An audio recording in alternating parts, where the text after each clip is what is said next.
when that happens, right? Yeah. So we're not quite live yet. I Okay. have to go into Facebook, get it going, and then. And then do you need me to share my screen, or this is just kind of like a hot seat? You're asking me questions and we're just talking. We can go either way.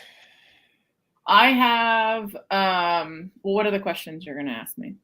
I guess I'll just bring it and find out. I figure we'll just do some, just some quick tips on, well, I guess we are live on YouTube right now. Okay. We'll just do some quick tips on how landscapers can improve their sales. Okay. So I'm trying to get us into Facebook, and let me check one thing, guys. I do apologize. Facebook makes it very difficult now.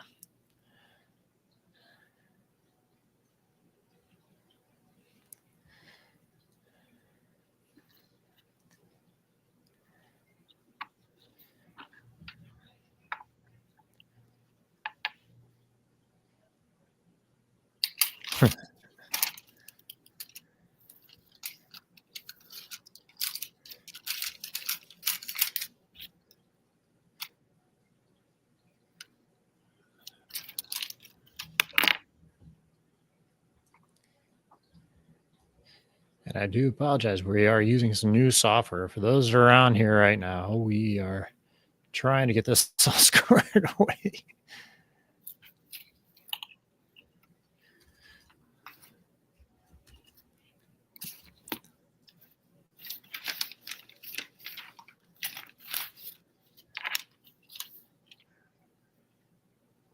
Maybe.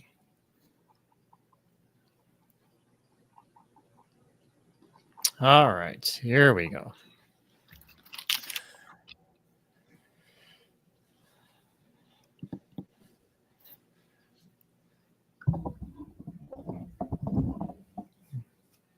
Oh, hey, we finally got it. All righty, everybody. Welcome and thank you guys for joining us. Thank you for your patience. We're trying to get this software all set up. Facebook makes it very, very difficult, so I do apologize. But today I'm excited to bring on Christine Curran of Southwestern Consulting. She is an expert when helping you figure out how to set up your sales process and everything that goes with sales. I can personally attest for her. She has been my coach for almost a year now, and I do appreciate every time I talk to her. I actually had a coaching call with her this morning. So thank you, Christine, and welcome. Hello. Yeah. Thanks for having me. It's, I was talking to a friend today. I've been a coach for 4 years. I've been in sales for 18 years, but I've been a coach now for 4 years. And it's like, oh man, that's like, it ends up being a longer time than you think after you do that. But yeah, excited to be with you today and kind of give some tips on just small things any business owner can do, but especially in the green industry, what people can do to grow sales, have better leads, have better prospects. So let's get started. Sure. So if somebody's a newer landscaper, new lawn care professional, and they're still kind of timid about sales, not sure, where do we even start? What's the kind of the first step? Where do we go? So I think the first step is really the thing about landscaping is there's so many options, right? Like you could do hardscape, you can be an expert at that. You can do maintenance and simply start with just cutting and trimming lawns. So I think the biggest thing is deciding, okay, what are you going to do? And then how are you going to do it? Right? So how are you going to get clients? Are you going to go door to door in your neighborhood and promote yourself? Are you going to put an ad in the newspaper? Are you going to print out flyers and put them in people's mailboxes? What does that, look like? So I think it's first establishing what are you going to do? What are your skill sets? And then from there decide, okay, how am I going to go get people? And deciding kind of what your bandwidth is going to be, but also how are you going to get those first couple of clients. And then it's really from there, I think once you start to kind of get some, I wouldn't say wins under your belt, but you start to get some clients, you figure things out. If you do install jobs or if you're just sticking to maintenance, it's figuring out from there, okay, how many new clients, depending on what kind of amount of revenue you want to be making, how many clients do you need to hit that number? But I think really also evaluating after you do, 5, 10 jobs, whether it's just maintenance or install, of just evaluating, okay, if I charge somebody $65 a lawn, okay, well, how much gas does that cost me in my lawnmower? How much gas does it cost me to drive to that client's house? And like figuring out what you're charging, like what are you really making on that job? And is that enough? And I think if you can spend time in the beginning of your business figuring out, hey, am I making enough money? Then it allows you to just from the beginning decide, hey, even if somebody thinks it's a fair price, if you're not making any money or in the negative every time you do a job, that is ultimately not going to lead very far and be very fruitful long term. Yeah, and there's so many different avenues we can get down as far as sales, and we kind of limited on time here today. But what are some just major tips that you have that we need to think about as far as just sales in general? Yeah, and how to run a business. I think the biggest thing is you have to realize that regardless of if you have one or if you have an established one and set one, everyone has a sales cycle. So when you think about when you buy something or when you bring on a new client as a business owner, there's a sales cycle with that. And it starts with, identifying who's your prospect, then talking to them to, figure out if you're going to do an install, going to do a hardscape job. Typically you do a consultation, you evaluate their yard, you figure out how much is it going to cost you, what all has to be done. So that's kind of like finding a need, but there's a sales cycle that starts with finding the prospect, calling on the prospect to book an appointment. Yeah. First appointment is that introduction where you're finding a need, you're building rapport, and then you're presenting a solution of, okay, what's the solution? How are you going to help that client? And then you have to close them. Like, sure, you can give a bid, but if you don't actually ever close saying, hey, I can come do this job on this day or this day and actually close somebody, then a lot of times you have a lot of people that you gave a lot of bids to that don't actually come through because you didn't actually close them. Then once you close them, sometimes people have objections, they have questions, you answer those, represent, reclose. And then you always want to get in the habit of asking for referrals after you do a job. So that way you have another client to call and then the cycle starts all over. But no matter what you do, business, but especially in landscaping, you have to understand there is a sales cycle. Mm-hmm. And if you don't have a set sales cycle of what that looks like, a lot of times you end up just winging it every time. And then you wonder, when I got this big client, how did I get that guy? Or how did I get that family? And you don't have a way to be able to recreate it because you don't have a process. You just flew by the seat of your pants and prayed and hoped for the best, which doesn't always yield consistent, reoccurring results. Yeah, and I think that's part of it right there is the consistency. Mm-hmm. When you just kind of do something one time, the next time you do something different, you can't provide that consistency, and you can't figure out where you went wrong or what you could have done different because every time is different. So when you start doing it consistently, like you said, and having that process and you just follow that script and do it that way, you can learn what went wrong and how you can make it better. Totally. Well, and that's, step 2, I think is so you have to understand that you have a sales cycle, whether or not you actually establish and make the sales cycle your own. That's what any successful business owner has to do. Mm-hmm. Then 2 is it's tracking and reflection has to be part of your process at the end of every job, at the end of every week, end of every month.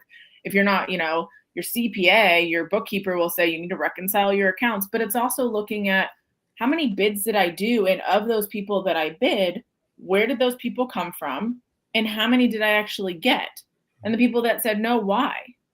Yeah. And understanding where your lead's coming from, what is your sale, what is your closing percentage? And then also understanding, did you get enough jobs to be able to hit your monthly goal? Mm-hmm. And if you didn't, okay, what do you have to change about the process? Because I think so many people, especially in the green industry, they just kind of go job to job to job to job and hope and pray for the best. And then at the end of the year, it's oh, I actually made $5 this year. or they get mad because they were I feel like I did all these jobs and I didn't even pay myself. And it's well, yeah, because you just went job to job to job and you did no reflection, no tracking to figure out, was this good? Because we've all had clients that you don't like. And it's like, okay, how do I not repeat that process? Or you have clients that you love that you're like, if I could get 5 of these, I would be set. Okay, well, where'd that person come from? Yeah. How did you get that person? What did you say to that person in the sales cycle that got them to say, yes, I will go with you versus the other 3 landscapers I interviewed for this bid I want done to my koi pond in the backyard? Well, one thing I want to throw out to everybody who's listening, Christine is very familiar with our industry, not just because she's worked with me, she's worked with some other landscapers and from our programs, but her husband is also and families in the industry as well. They own a nursery down in Missouri, right around Missouri. Yeah, in that St. Louis area, Missouri. Mm-hmm. Yeah, so she is very familiar with the issues we have in this area. So I just want to throw that out to everybody listening. Yeah. So. Yeah, and it's always and it's funny because like my husband, I love him obviously, but he's not coachable when it comes to me. Like I could give him all the tips in the world, but he's not going to listen to me because I'm his wife. I'm a little too close to home, but I understand the industry because it's very much you have, no matter what you're selling, if you're doing hardscape, if you're doing anything, there's always a sales cycle and you have to track and reflect. And then the other thing is it's really, Scott and I have been spending a lot of time talking about this, but understanding your prospecting funnels and understanding where are your leads coming from. I meet people all the time when it's, hey, have you considered getting a business coach? Have you considered getting a sales coach? And they'll say, no, I'm going to use that money and I'm going to put it into marketing. That's great. So you pay people to maybe hopefully get leads, but then once you get the leads, if you don't have a strong process to bring them over the buying line, you're paying a lot of money to not actually get a return on investment. Mm-hmm. So what I always tell people is you have to have 5 prospecting funnels, 5 healthy prospecting funnels. If you think of your pipeline, it's like a river, and you have to have 5 streams that feed into the river that are constantly flowing. Otherwise, it's very easy to feel like in July, nobody's calling. My business is awful. Oh my gosh, I'm going to need to close shop. I'm going to have to close my business next year. And it's like, okay, or you can just make sure all of your funnels are, and because of the seasonality that is landscaping, there are times when some funnels are going to be way heavier than others, but you want to have it consistent throughout. So like with landscapers, oftentimes it's like once you do have some clients under your belt, asking your existing clients for referrals, that's a funnel. So existing clients, that's a funnel. Google, Scott talks so much about Google. If you have not gone to any of his webinars or done that, well, find out when the next one is because you need to, because what is the first thing anybody does when they want something? They Google it. Mm-hmm. And if you aren't one of the top 3 people that show up, you're not even in the running. Yep. So, Google, making sure that you can be, that you're Googled is great. Some people do marketing and mailers. The big thing I think a lot of landscapers don't take advantage of is like referral partners and the strength of building referral partners. If you think of like where we live in St. Louis, there's St. Charles County, which is one of the fastest growing counties in America right now. And there are houses being built up left and right. Those builders hire landscapers to put in the same landscaping in every front yard because it's part of what they pay for with their HOA. So as a landscaper, now some people are like, I don't want to do that. But if you're doing maintenance and you could get a whole neighborhood that uses you for all their installs, think of how much of your yearly revenue that's going to make. Yep. But it's building relationships. Pool companies, when someone gets a pool put in, guess what? They don't want to sit by their pool basking, looking at an ugly yard. Not something anybody wants. Now, the thing about landscaping, though, is that, of course, people spend a bunch of money on their pool and then they don't have any money left over for landscape. This is the objection I hear all the time from people. And I was like, so sure, but if you have a pool company that says, hey, this is part of the package. We put in the pool. We also do the landscaping and you work with them on making sure the price is right. Okay. Essentially for any time that guy puts in a pool, that company puts in a pool, you have a job. Yep. But it's building the relationship with that person. But referral partners are huge for prospecting funnels. Obviously you can do mailers. You can send out, have certain towns, certain neighborhoods that you want to prospect that you send out mailers. That could be a funnel for you as well. But if you don't have your funnels identified of where your names are coming from, social media is another one that can be a funnel. That's where I think a lot of people just miss out is they're like, well, I'm just going to go pay for marketing. I'm going to pay for somebody to do all this for me. And it's like, okay, you can do that. But then how, if I had $1 for every person that said that they spent money on marketing that led them to 0 new clients, it's a lot of people. Mm-hmm. Unfortunately, that's how it is. Now, I'm not saying I have people that do digital marketing for a living. They're great. I think that it serves its purpose. But if you don't have a system that works, that's the only way you're getting leads is ones you're paying for. Okay, well, if you're not getting enough, then that's a problem, because that means not enough revenue. But I think for, that's the biggest thing when it comes to landscapers, where you're, and I think for some landscapers, depending on where they live, when the time comes where you can no longer plant things, some people do snow plowing, depending on what part of the area you live in. So then that's, a funnel of like the business is people that maybe don't buy from you maintenance wise, but commercial buildings that pay for you to plow their yard and that kind of thing. But it's just looking at what do you do, what makes you unique, and where are you going to find these people, and identifying that and being intentional of where you're spending that time and energy, sometimes in dollars as well, of making sure that you're keeping those funnels healthy so that you do have a healthy pipeline. Otherwise, you're always going to ride the wave during, it's like, oh, I make money in April, May, and June. Then I don't make any money until September, October. It's like, well, if that's how you want to if that's how you want to run your business, that's fine. But it's a very frustrating life. Yeah, it is. It is. Now, I guess we have a few more minutes left here, about 15 minutes or so, but I would like to maybe touch base a little bit on some objections, because I think that's like a big concern. People always, they said no, they need to talk to their spouse, and they just kind of write things off. What are a couple just like main key objections you see in here, and what are some tips on how to overcome them? Right.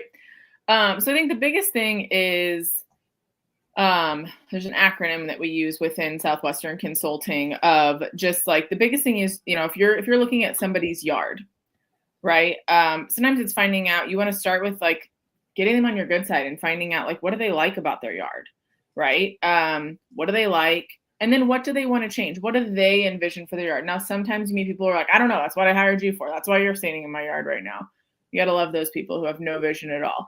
But a lot of times it's the reason they hired you out is because they want something done and they have some idea of what they want. But then it's also just asking, hey, as you're building out what you want for this yard, is this your domain? Are you in charge of the yard and mom's in charge of the inside? Or like, what happens? And it's just asking, having a sales process, but in that introduction conversation, it's having that be part of your process to ask, hey, who else is going to make the decision when it comes to this yard? Who are you sitting in this backyard with? It's going to want to say in what we plant. Because if it's nobody, it's just you, great. But we've all had sales meetings where you get to the end. It's like, okay, yeah, cool. I'm going to talk to my grandma's aunt's neighbor to see what they think. Yeah. Oh, okay. Are they paying for this yard? But it's, if you didn't ask, hey, who else needs to make this decision? Then you avoid it. You talked about it in the very beginning of the conversation versus getting all the way through the sales cycle, doing a presentation, counting in your head how many commission dollars you're going to make, spending that money already in your head to then have somebody say, let me think about it. Very annoying. But that's another question, like in the process, hey, what's the timeline you're looking at? Is this something you're wanting to do in the next 2 weeks? Because that's the other thing. You have people who wait till the last minute to do something, and then they think you're Houdini. Well, I want this put in tomorrow. Oh, well, you should have called me 2 months ago then. Yeah. Yeah. And so it's asking those questions, I think, in the very beginning, but it's part of having a process, having kind of just a checklist of what are the questions you ask them. So that way you aren't letting things fall through the cracks, but also you're running the meeting and you're not letting somebody just walk all over you as far as like what you think they want. Because the beauty about being a landscaping owner is you do get to decide who you work with. Yeah. Like some people are like, I have to take this job. Do you? Because if they cross my boundary, I can tell you right now, I have coaching. I like making money. I like signing up new coaching clients. But if somebody crosses my boundaries and doesn't, respect my boundaries, like I'm not working with them. Mm-hmm. Case closed. Yep. But it's a lot easier to find out what people want when you just ask the question versus trying to just tell them what they should want. And then they get to the end and they're like, why is that so expensive? And the thing is, the reason why they say that is because they weren't bought in from the beginning. But if you're finding out, what do they want? Why is it important to you for you to have this koi pond? Why is it important for you to have this oasis in the backyard? What does that mean to you? And being able to really find the need and dig and find the pain, so that when at the end, it's like, I don't care if you tell me it costs $1 million, I'll go to the bank right now and figure out how to pay for this because I want whatever you're talking about right now. Yeah. But it's, you have to have that conversation in the beginning, and you have to build a need versus just walking through, yeah, what do you want? Check, check, check. Okay, cool. Yeah, we can do that. I can send you a bid when I get home. That's and it's a very transactional, no emotion, which when people are, and people are like, well, it's plants, Christine. Okay, but when you think about, for some people, their backyard is their oasis. That is like when they come home, depending on what they do for a living, when they come home, when they have, memories with their kids, grandparents, right? When they want to have an area for their grandkids, when they, they want to have a garden, they want to have whatever it is, the reason you're in their backyard looking at it, there's a reason why they have you out there and they're willing to pay money. But if you don't ask them why it's important to them, then they don't get over that buying line of like, yeah, okay, I'm with you.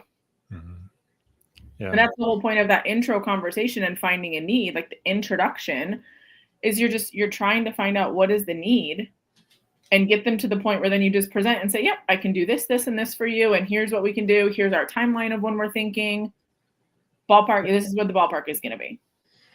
One thing I'll throw out there too is when you're asking these questions, like you said, finding their need, if they're looking for a patio, are you looking to entertain just your family, or do you have like these huge parties? Because that makes a difference on like the size of the patio and the, putting the tables and all that stuff. You have to think about these things. So that is part of the questions. The other question that I think that you need to be asking personally before you even go out to that property is to try to get a budget out of that customer, try to figure out how much are they wanting to spend. They only have $2,000 and they want a $50,000 backyard. That ain't going to happen. So to me, it's before when you call that person on the phone to set that appointment or in your forms or however you do it, you need to get a budget out of that customer. Yeah. Qualifying questions are huge and I think that goes back to the tracking and reflection of like, hey, how did you find us? Oh, I saw your truck parked in my neighbor's yard. I decided I wanted to call you because I want a new yard too. But asking, where they found you, but also, what are ballpark of what you're wanting done? Do you have an idea of what you're wanting done? Or are you kind of just wanting me to come with some ideas prepped after I look at your yard? Okay, you're not quite sure what you want. What's kind of the budget you have planned for what you want to spend on this project? That's a very simple question to ask. Like when you go to the doctor and they ask you what medications you take, they ask you the procedure questions. No one sits there and says, that's none of your business because it's their job. But like as a professional, especially somebody in the landscaping industry, it's just asking the question. Hey, do you have an idea in mind?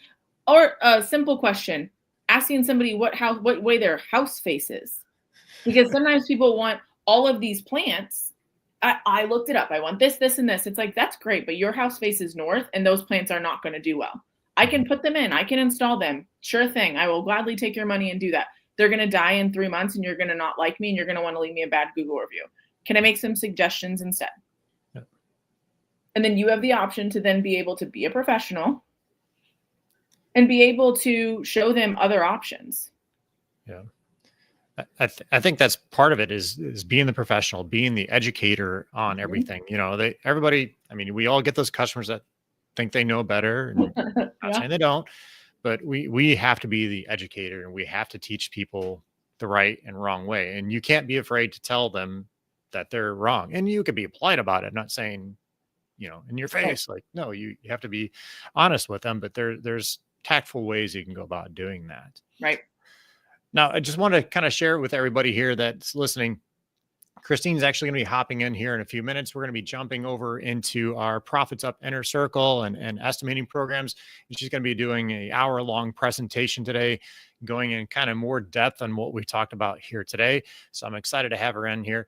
If you guys are interested in joining that today, there will be a thing. I'll put it down the bottom of the screen. You can head over to down to the bottom there and to log in or sign up through the milliondollarlandscaper.com/inner circle. Go ahead and get in that today, and you'll be able to hop in today's training. So that's going to be an hour-long presentation in depth. You'll be able to hop in, ask questions with her at the end. Like I said, she has a vast knowledge on this and has really helped our business. I know she's personally helped other landscapers that are in a program as well. So definitely take advantage of that. Christine, is there anything else you'd like to add real quick?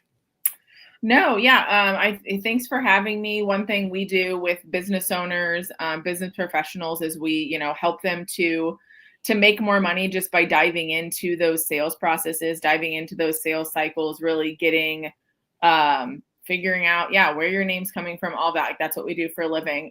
So if you have any additional questions, I think Scott can probably, he'll have it posted in, on here, but yes, you can feel free to reach out to me, ccurran@southwesternconsulting.com.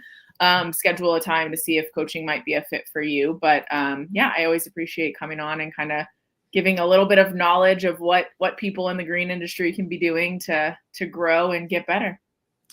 Real quick, just would you mind sharing just a little bit about Southwestern Consulting and totally. Yeah. So Southwestern Consulting, we are the sales training division for the oldest direct sales company in the United States. So we've been doing this a while. The average person that works with our coaching program increases their income by 46% and their time management by 58%. So we really dive into, hey, what are your goals? What do we need to be tracking?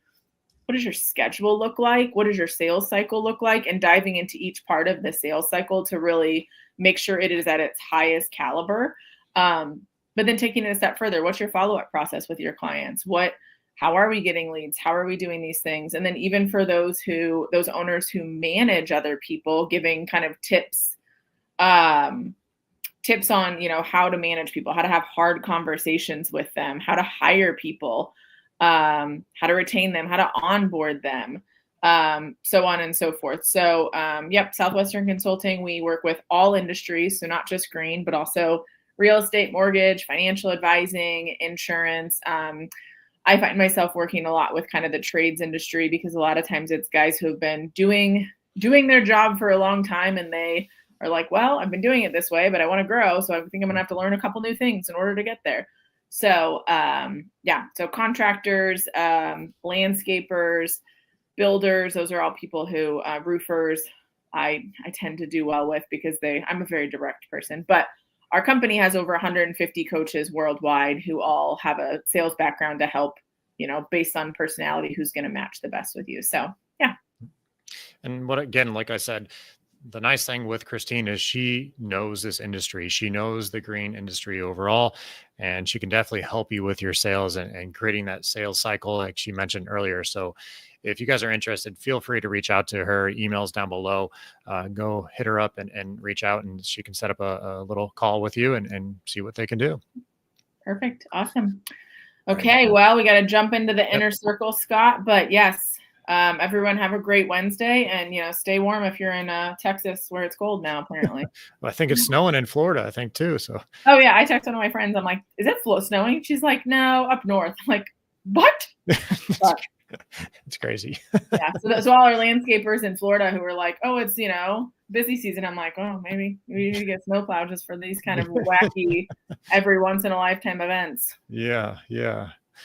All right, Christine. Well, thank you for joining us, and we'll see you over in the inner circle.